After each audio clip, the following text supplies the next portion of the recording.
Good afternoon once again. This is Two Local Radio. And right now, we have the beautifully talented and energetic country artist out of Nashville, Tennessee, Melanie Meriney. Why don't you say hi, Melanie? Hi, how's it going? Uh, it's, go- it's going well. Yourself? Yeah, really great.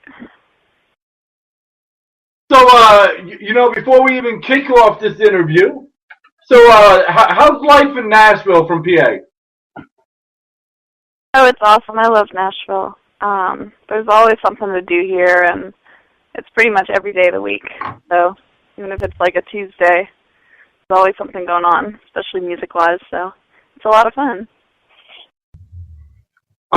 Would you say the fact that, it's fun and everything, is different from PA, or is it the same? It's just not Nashville? It's definitely different. Pennsylvania has its own kind of stuff to do.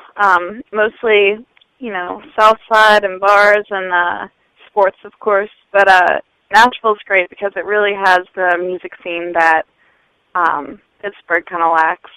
Pittsburgh has sort of a more kind of underground metal scene, and there's like no country anywhere. I think growing up, like in high school, I was the only person in my class who liked country music and admitted it.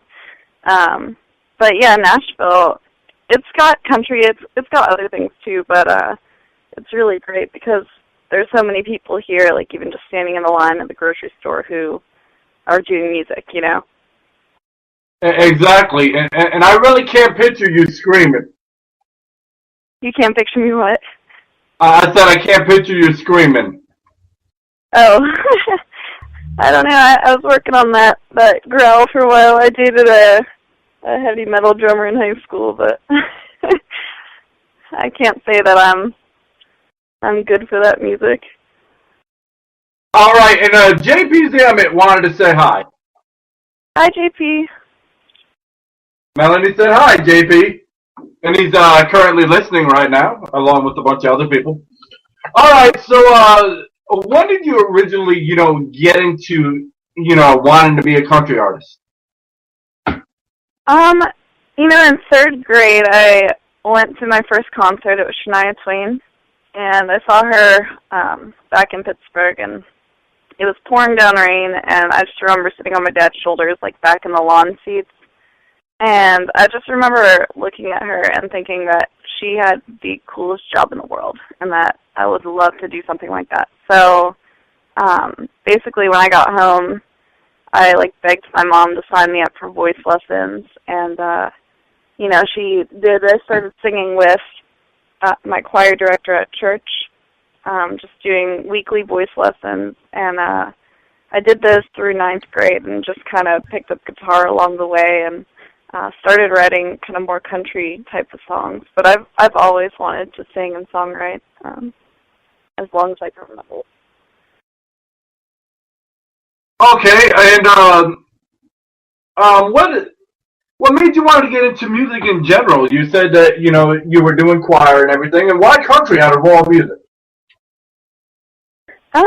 I'm very much a lyric person, so I listen a lot to what a song says and stuff like that. And I think that country just appealed to me because it's very based upon the human experience, upon, your emotions, upon what you're thinking, kind of like stream of consciousness type of thing. So I really liked that part of country music. I liked that it kind of said exactly what you were feeling. And when I was writing, a lot of the reason why I write is because it's a cathartic experience, because it helps you kind of flesh out your thoughts and your feelings. And I just think it fit really well with what I wanted to do through music. And yeah, I think it's entertaining, and I always grew up listening to it on the radio because my mom used to listen to it growing up. So we would always have it on in the house, and I would have it as my alarm clock in the morning. So it was good. All right, you may have a fan on here. Is there something you wanted to ask Melanie? I'm sorry, say again. Yeah, it looks like you may have a caller. Is there something you'd like to ask Melanie? Oh, yes. I noticed that her music's not really traditional country, so what are her influences that kind of shape her sound? I guess I grew up in Pittsburgh, so it's not really a southern city, you know. You have that rock influence, you have that kind of more indie sound.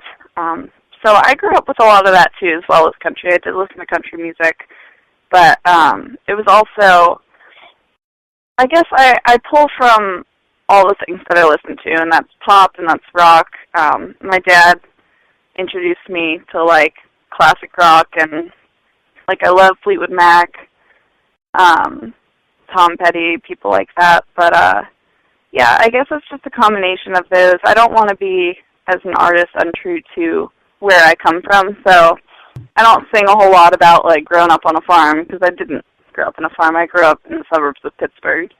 So I guess it's a combination of where I came from and what I listen to.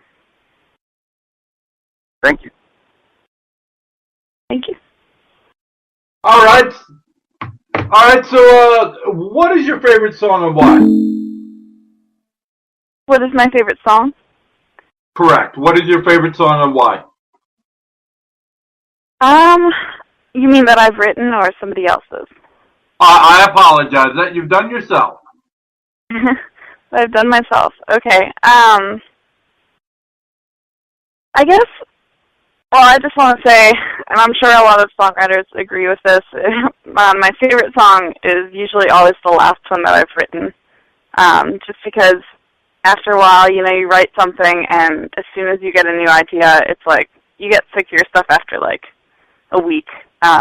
You think you can outdo yourself and write better. So right now, my last song is a song called Way Past Gone that I really like, and I think we're going to end up cutting it for my next GP. But that's my favorite song.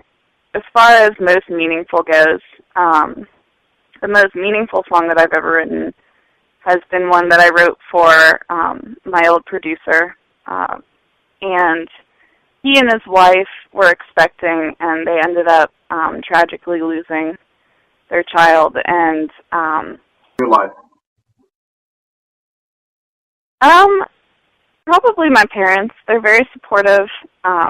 They support me doing and pursuing music as my career, and they've just really been a great sounding board for me. Like every time, you know, I write a song, they're very honest with me about what they think about it and, you know, what direction they think I should go. So I think I'm very fortunate to have their counsel in my life and to have, you know, somebody to kind of rely on and vent to and all that. So, yeah, I'd say definitely they're huge, and I'm very close with my family, so.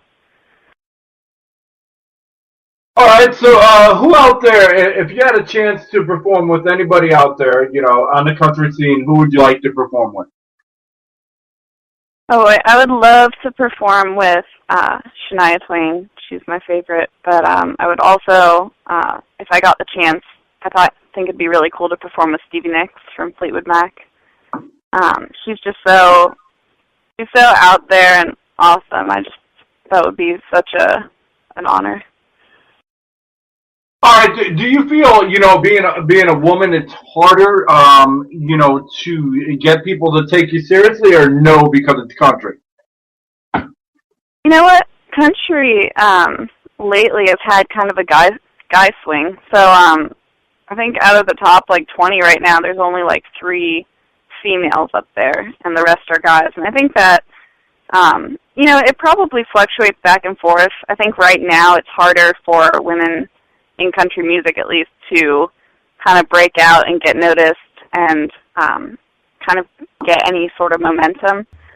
But I think it's all about, you know, staying true to who you are and presenting yourself as something new and unique.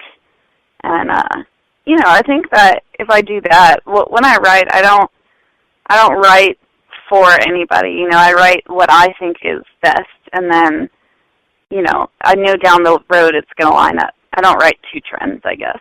So, yeah, I think that it's definitely difficult to break out at this point, but, you know, I know also that women historically have been really successful in country music, and it can be done. And I think that the listeners haven't changed that much. I think that they still want some of the same content and things out of country music, so I think it'll come back around.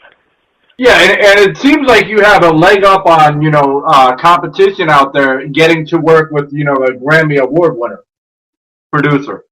Yeah, Mike Kowal, and he actually produced Insane Clown Posse. I don't know if our listeners are familiar with them, but yeah, they're huge, and he's.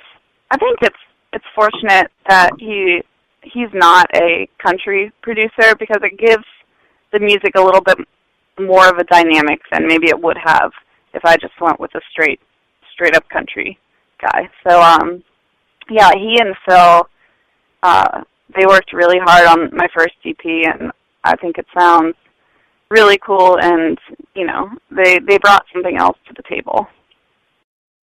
And how did you end up, you know, hooking up with, you know, these award-winning, you know, producers?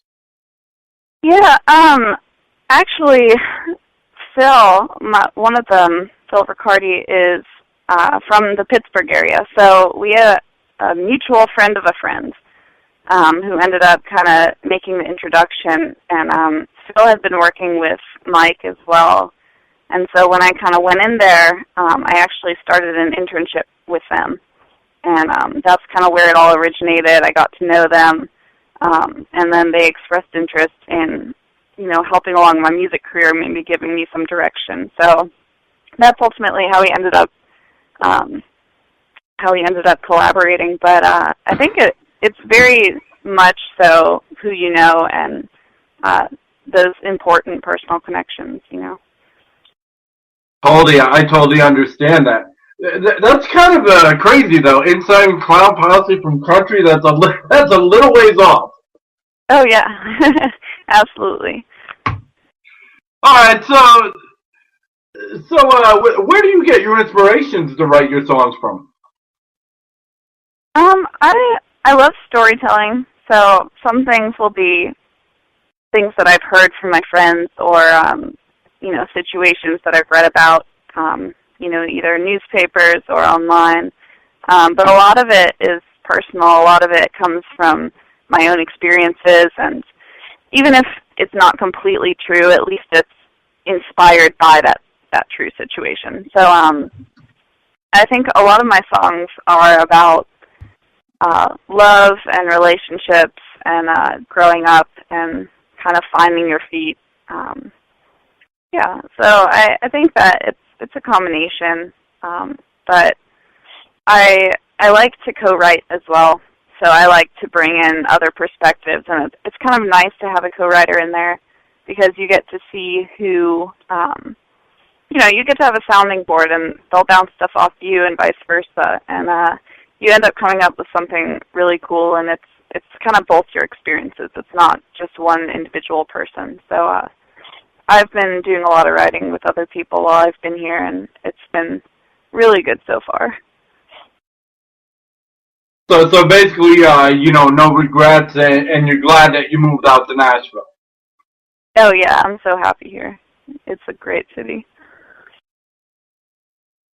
So what would you say, you know, is the feedback you're getting, you know, from the fans? And is there a story you care to, you know, share on how one of your songs might have touched their lives, or they said, you know, it you know, really brightened my day?